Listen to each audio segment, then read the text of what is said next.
Exemplary leadership still not only motivates or inspires the soldiers of Indian Army, but also to the soldiers across the world, those who know his story.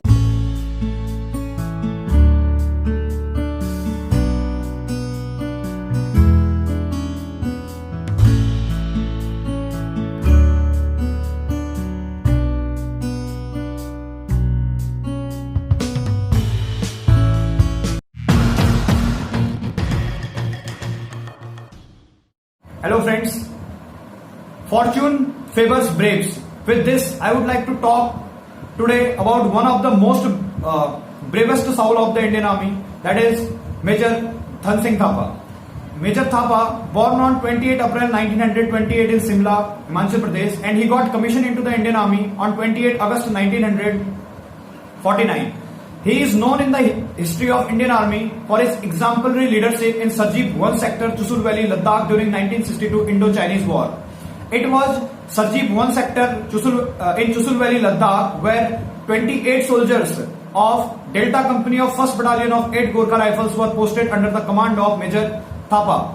As the atmosphere of the Chushul Valley was frozen, so it was a speculation of company commander that there will be no attacks from the Chinese side.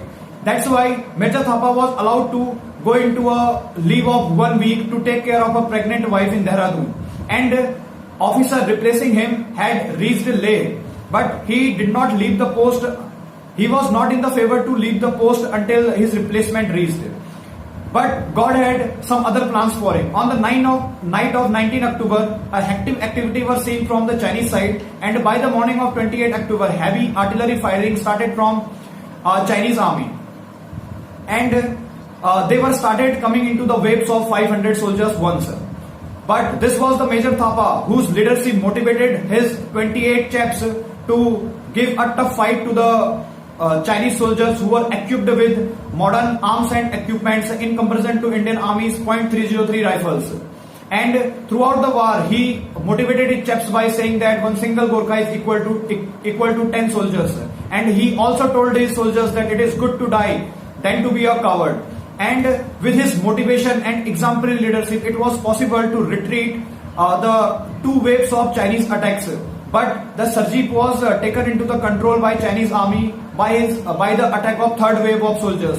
But still, Major Thapa with some of his allied men came out from their bunkers and started slicing the heads of the Chinese soldiers using their prestigious kukri. But at the same time, he was surrounded by many number of soldiers and taken into the prisoner of war.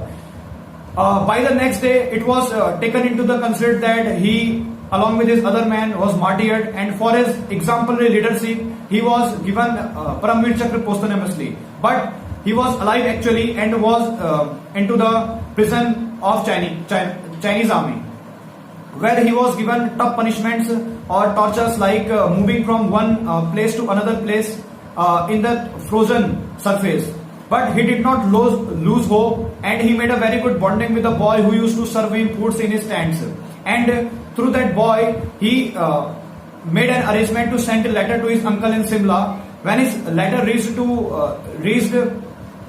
his uncle in Simla, he intimated this to Indian Army, and then all formalities were made to brought him back into the country. And in 1963, by the end of 1963, he came back to India, and his exemplary leadership still not only motivates or inspires the soldiers of Indian Army, but also to the soldiers across the world, those who know his story. So this is a very exemplary story. We all should read about it and we should take inspiration from it. Thank you.